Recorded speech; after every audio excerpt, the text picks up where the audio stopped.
Hello friends, welcome to Sandhya's kitchen. ನಿಮ್ಮೆಲ್ಲರಿಗೂ ಹಬ್ಬದ ಅಡುಗೆಯ ಎಪಿಸೋಡ್ 4ಗೆ ಎಲ್ರಿಗೂ ಸ್ವಾಗತ.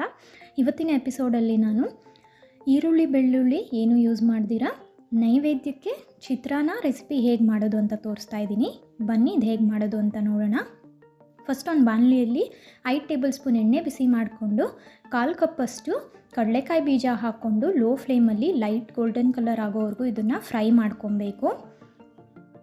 ಇದು ಸ್ವಲ್ಪ ಫ್ರೈ ಆಗ್ತಿದ್ದಂಗೆ 1/4 ಟೀ ಸ್ಪೂನ್ ಸಾಸಿವೆ, 1/4 ಟೀ ಸ್ಪೂನ್ ಜೀರಿಗೆ, 1 ಟೀ ಸ್ಪೂನ್ ಕಡಲೆಬೇಳೆ, 1 ಟೀ ಸ್ಪೂನ್ ಉದ್ದಿನಬೇಳೆ, ಸ್ವಲ್ಪ ಕರಿಬೇವಿನ ಸೊಪ್ಪು ಇದೆಲ್ಲ ಹಾಕ್ಕೊಂಡು ಮಿಕ್ಸ್ ಮಾಡ್ಕೊತ ಲೋ ಫ್ಲೇಮಲ್ಲಿ ಇದನ್ನು ಸ್ವಲ್ಪ ಹೊತ್ತು ಫ್ರೈ ಮಾಡ್ಕೊಳ್ಳಿ. ಇದು ಸ್ವಲ್ಪ ಫ್ರೈ ಆದಮೇಲೆ 6ರಿಂದ 7 ಹಸಿಮೆಣ್ಸಿನ್ಕಾಯಿನ ಹಾಕ್ಕೊಂಡು ಲೋ ಫ್ಲೇಮಲ್ಲಿ ಇದನ್ನು ಫ್ರೈ ಮಾಡ್ಕೊಬೇಕು.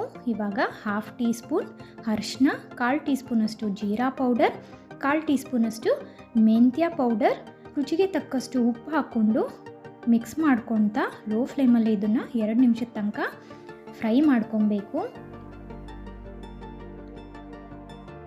ನೋಡಿ, ಈ ರೀತಿ ಫ್ರೈ ಆದಮೇಲೆ ಇವಾಗ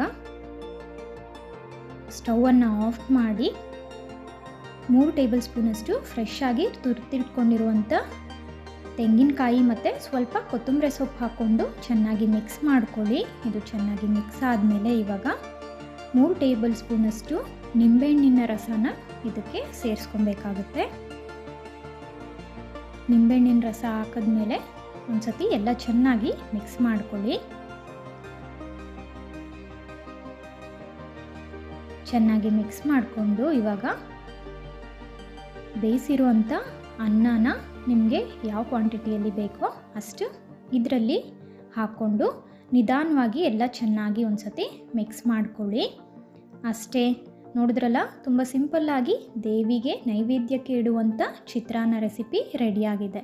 ಈ ರೆಸಿಪಿ ನಿಮಗೆ ಇಷ್ಟ ಆದರೆ ಕಮೆಂಟ್ ಸೆಕ್ಷನಲ್ಲಿ ತಿಳಿಸಿ. ಹಾಗೆ ಇನ್ನಷ್ಟು ಪ್ರಸಾದ ನೈವೇದ್ಯ ರೆಸಿಪೀಸ್ನ ನೋಡೋದಕ್ಕೆ ಸಂಧ್ಯಾಸ್ ಕಿಚನ್ ಚಾನಲ್ನ ಸಬ್ಸ್ಕ್ರೈಬ್ ಮಾಡಿ, ಪಕ್ಕದಲ್ಲಿರುವಂಥ ಬೆಲ್ ಐಕನ್ನ ಕ್ಲಿಕ್ ಮಾಡಿ. ನನ್ನ ಎಲ್ಲ ಲೇಟೆಸ್ಟ್ ನೋಟಿಫಿಕೇಷನ್ಸ್ ನಿಮಗೆ ಬೇಗ ಸಿಗುತ್ತೆ. Thank you for watching.